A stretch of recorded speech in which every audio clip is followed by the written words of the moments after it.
He entered like incense, slow, fragrant, impossible to ignore. Skin oiled with rosewater, robes whispering silk, eyes lined with kohl. Gold glinted at his wrists, his ankles, his throat. He didn't walk through the war camp. He floated, untouched by the dust of men who killed for power. Conversation died. Desire filled the silence. And at the center of it all, a man paused over his empire. Young, crowned in sweat and sun, born for conquest. The man staring? That was Alexander. Yes, Alexander the Great. What happens when a conqueror falls in love with a eunuch? This is the story of Begoas, the Persian eunuch who captivated Alexander the Great and changed the politics of power, beauty, and empire. Before he was Alexander's, he was already extraordinary. In a world of dust and blood, Begoas was silk and scent, a living work of art shaped by the hands of empire.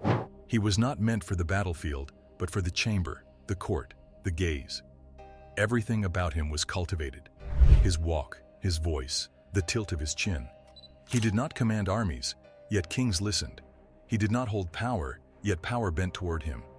To understand how a boy like Begoas could captivate a god of war, we must first understand the world that created him. Who was Begoas? Begoas was born into a world where beauty could be destiny.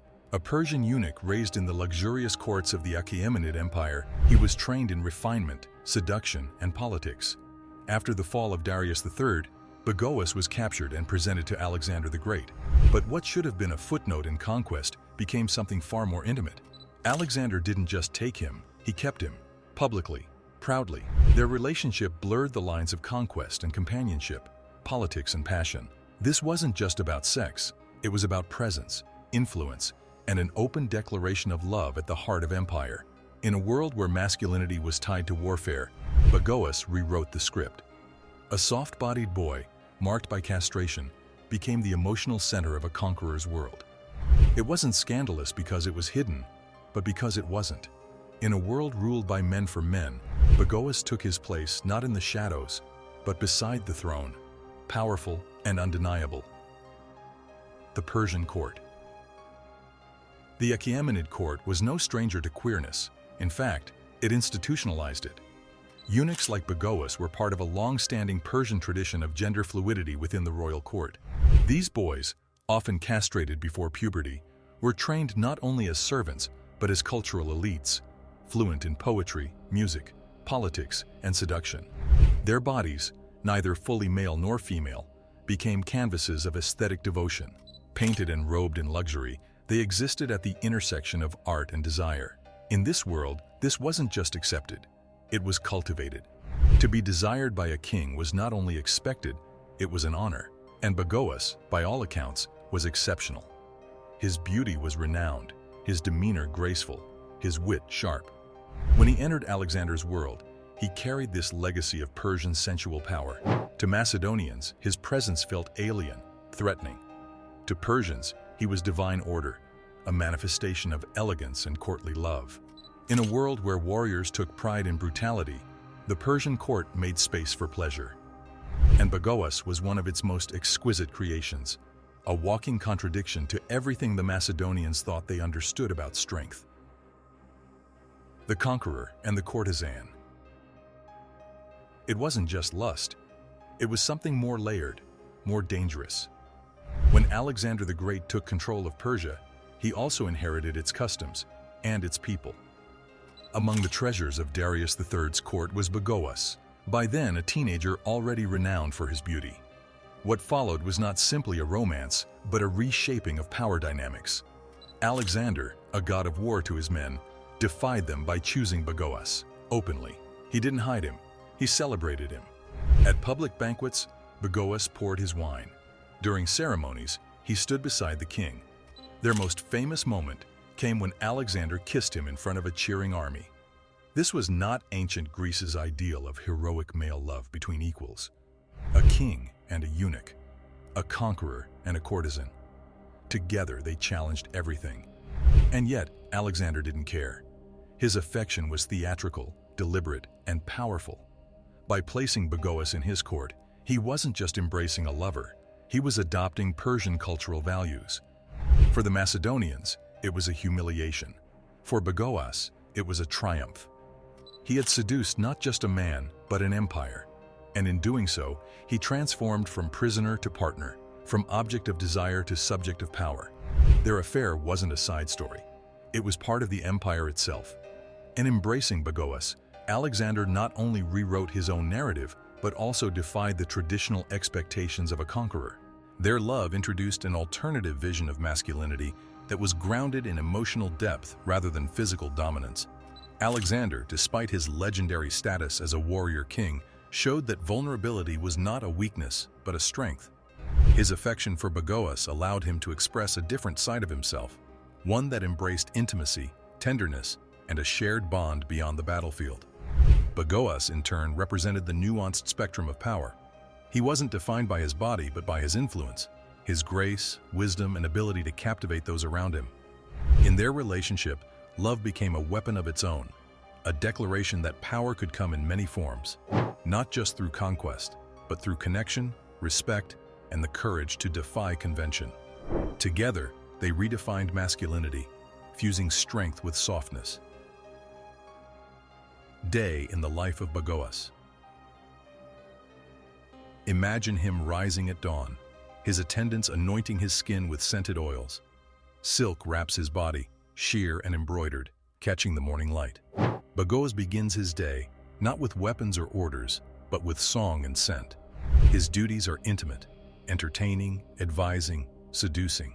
He glides through the palace like a breeze of luxury, offering quiet counsel to Alexander and stealing glances from envious generals.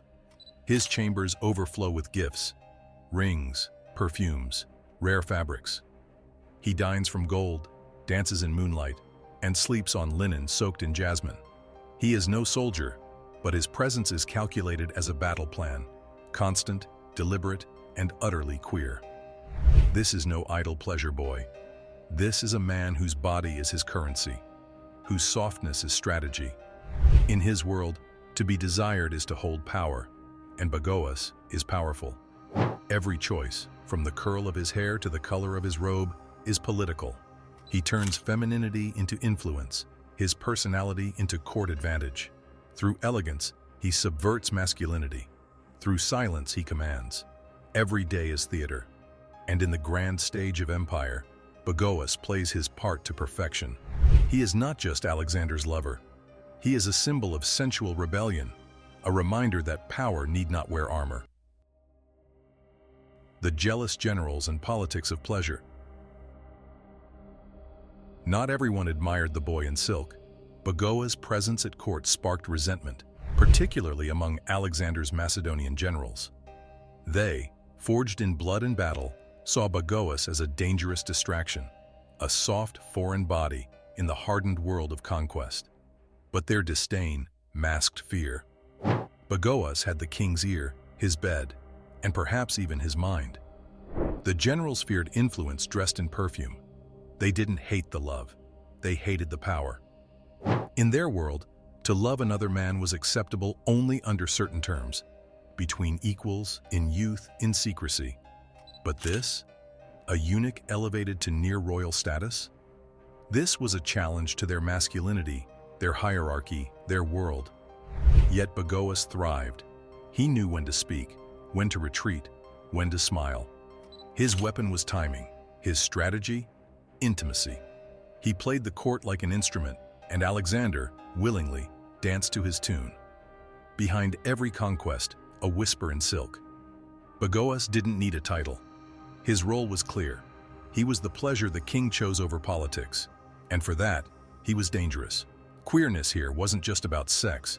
It was a form of power that unsettled armies, a reminder that not all wars are won with swords. Legacy of a legend. History has not been kind to Begoas. His name survives only in fragments, passed down by Roman historians, mocked by some, romanticized by others.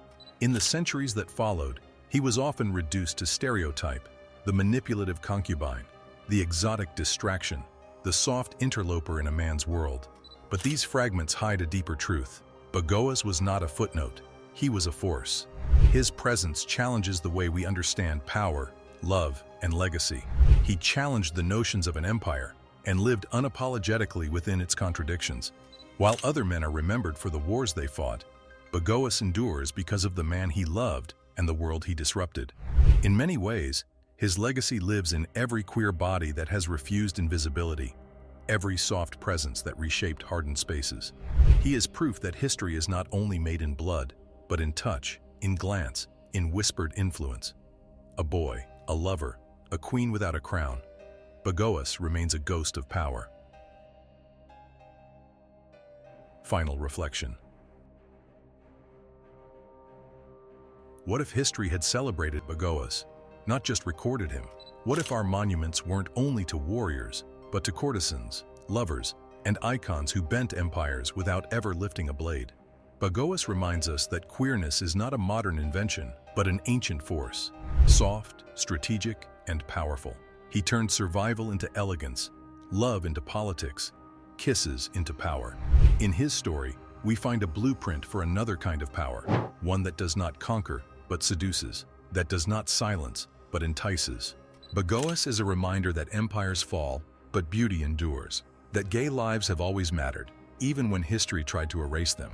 In a world where visibility was dangerous, he was radiant, and though his voice is lost to time, his image remains, forever reclining in silk, smiling at a king, knowing that in the story of Alexander the Great, he was not a shadow, he was the light.